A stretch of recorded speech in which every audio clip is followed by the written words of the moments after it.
Holding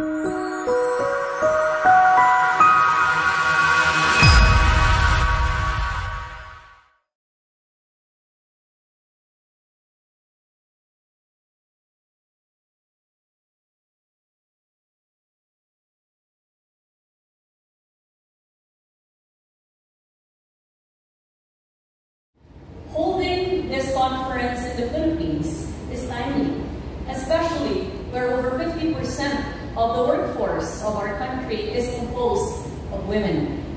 And here, in our region, in Asia Pacific, where nearly 50% of the tourism industry is composed of women. We recognize the importance of this conference, focusing on empowering women tourism professionals, promoting gender equality, fostering leadership stories, successes, and opportunities in tourism. I would also like to express my utmost gratitude to our speakers who have flown in from all over the world and other parts of the country. By your work, breaking barriers in the travel industry, ensuring that policies and practices in the tourism sector promote gender equality and the empowerment of women through your advocacies for sustainable and responsible tourism that safeguards our destinations for generations to come. Through your inspiring stories of entrepreneurship, excellence, prevailing over gender stereotypes, and creating livelihood and employment opportunities for communities all over the world, each and every one of you illuminate the advocacy and aspiration which we all hold in common. We need more women in leadership roles in tourism.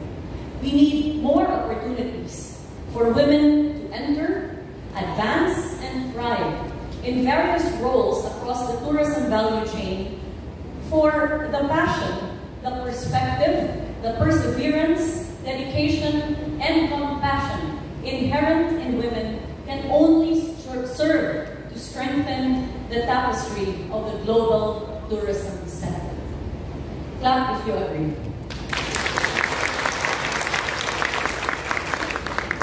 All of you, our delegates, who have come here to the beautiful province of Bohol, our source of national pride for being the first UNESCO Geopark, I'm sure have journeyed far to come here. Truth be told, I'm sure the journey that you have taken throughout your own lives as you have navigated your roles as women, daughters, wives, and mothers, but also pursuing your passions, devoting yourselves to your duties, to work and family, and to the advancement of your careers has not only been productive, but also oftentimes fraught with barriers and challenges. The insights gained from your individual journeys as women in travel, I hope, would be exchanged through this conference. I hope we can all learn from each other, even as I beg your kind indulgence as I share my own journey. Before my appointment as Secretary of Tourism, I was a mayor of Liloan in the province of Cebu, where the lifeblood of the economy is tourism. As mayor of a local government unit with a population of over 153,000, I developed a full appreciation for ensuring that social protections, providing livelihood and employment, and building sustainable and inclusive communities should form the top priorities of government. Hence, we work to ensure the upliftment of the lives of our constituency. With education being our #1 priority, we produced nearly 10,000 scholars through a long-standing scholarship program, ensuring a skilled and educated population capable of obtaining gainful livelihood for themselves and their families. Specific to women, we made sure that maternal health formed part of the health agenda of our local government unit, providing maternity kits for pregnant women to prepare them for motherhood. We also provided financial assistance to single mothers and business development guidance and seminars that continued throughout the year, as well as financial capitalization to women entrepreneurs.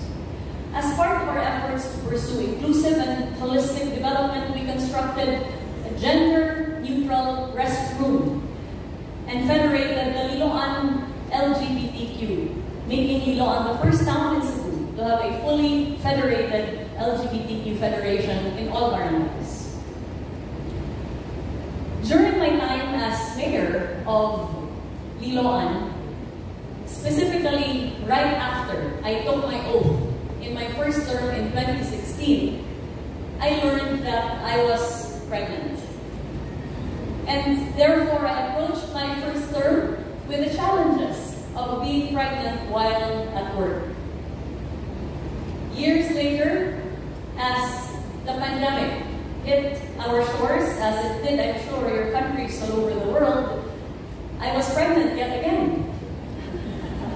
Navigating the challenges of this never-before-seen crisis with a life growing inside my belly. Then I had just given birth when Super Typhoon Odette devastated nearly the entirety of the province of Cebu, and where nearly 30,000 families in my hometown of Liloan lost their homes. Throughout all of these crises, I was also a mother. And therefore, I fully appreciate the challenges that we women face as we navigate our duties and responsibilities. Fast forward to 2022, when I had just been elected to my third term as mayor of Liloan, I received a call from our president, Ferdinand Bongbong Marcos Jr., inviting me to become a member of his cabinet as Secretary of Tourism. Despite being the youngest in a male-dominated cabinet, I felt very strongly about achieving our president's vision of ushering in a new era for Philippine tourism. While it was indeed an honor to serve and to answer to the nation's call, my journey as Secretary has certainly not been without its share of difficulties. As some of you may know, or as you now know, I am a mother of 4 children, my youngest being only 2 years old. During my first few months in office, I struggled with the challenge of being separated from my family. While I served in Manila, where the DOT central office is located and headquartered, my children remained in Cebu as we navigated the logistics of our eventual relocation. For those of you not from the Philippines, it requires an hour plane ride to go from Manila to Cebu and back. I recognize that countless women must similarly confront the challenge of juggling work with caregiving responsibilities, and unfortunately, many of these significant sacrifices go unnoticed and underappreciated. Which is why, ever since I came into the fold of the DOT, it became my mission to ensure that the efforts of the department must not only be focused on achieving numbers and targets. Rather, it must focus on ensuring the well-being of our workforce and extend them to a national scale, ensuring that the tourism sector serve not only as a vehicle of economic prosperity, but also as a force for promoting human dignity. Last year, the President approved the National Tourism Development Plan, which is our roadmap for the next 6 years. One of the main objectives of the NTDP is to build a tourism industry that is competitive, resilient, and sustainable. Despite the profound impact of the pandemic, our tourism sector in the Philippines has demonstrated remarkable resilience and competitiveness.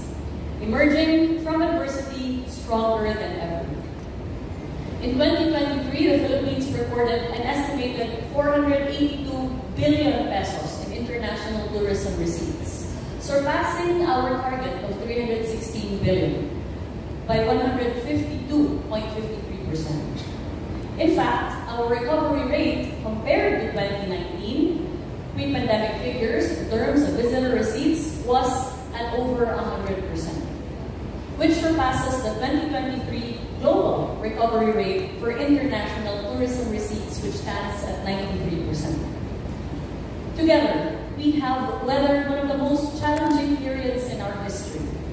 This has translated into the creation of over 5.35 million jobs in tourism in the Philippines, providing livelihood opportunities within the industry, benefiting countless of Filipino individuals and their families.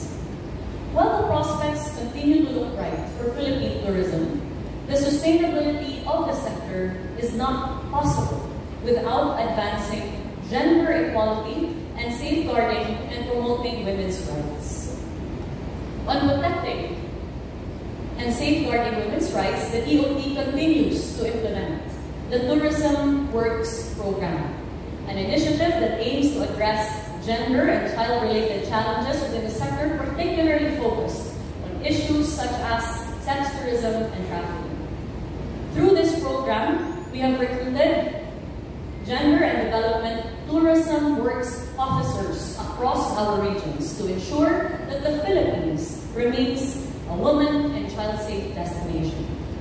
Likewise, we have already finalized and are rolling out within the year our Tourism Works Manual to equip our operational units, regional directors, and Tourism Works officers with the knowledge and tools to effectively combat sexual harassment, trafficking, and gender-based violence within the sector. Our tourism frontliners form the backbone of our industry. No other country, well, I think I can be forgiven for saying this, can offer the same level of excellence, devotion to duty, deep love, and commitment to service as the Filipino tourism worker. I hope that your stay here will attest to that. It had therefore become paramount for us to invest in our tourism workers and frontliners, equipping them with the skills and competencies to herald the unique and world-renowned Filipino brand of hospitality. Through our Filipino brand of Service Excellence program, we set the ambitious training target of 100,000 Filipino tourism workers in 2023 to train Filipino tourism workers in the Filipino brand of excellence anchored on our values. We're delighted to announce that not only did we achieve the goal of 100,000, but we surpassed it, successfully training over 127,000 tourism workers, among them 70,208% of which were women. This milestone sets a resounding optimistic tone for our industry, affirming our long-held belief that women can and should access meaningful opportunities within the tourism sector. We have also taken significant steps to ensure that our tourism products and infrastructure prioritize gender sensitivity. A notable example is our commitment to enhance the overall tourism experience by building tourist rest areas all over the Philippines. It is designed to cater to all genders, ensuring safety, comfort, and accessibility with an information center, restrooms, and especially for women, a breastfeeding center, a breastfeeding room for lactating mothers. Like myself, several of our female DOT employees must navigate the delicate balance between work and family responsibilities. Society holds the expectation that women should be the primary caregivers of the family, and as a result, some women have had to put on hold their professional careers in order to care for their families. To support its employees, especially our working mothers, the Department of Tourism last year inaugurated a child minding center at its central office. Here, DOT employees can be assured that their children are entrusted to a safe and nurturing environment free of charge with licensed daycare teachers while our employees are at work.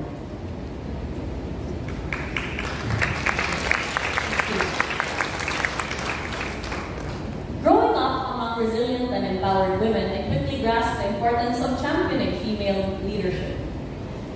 Women possess the innate ability to excel as leaders, entrepreneurs, and agents for change. Just take a look around the room today. Within the Department of Tourism, women comprise an impressive 56% of the workforce. Notably, 62% of these women hold official positions. Our women officials lead with effort, dedication,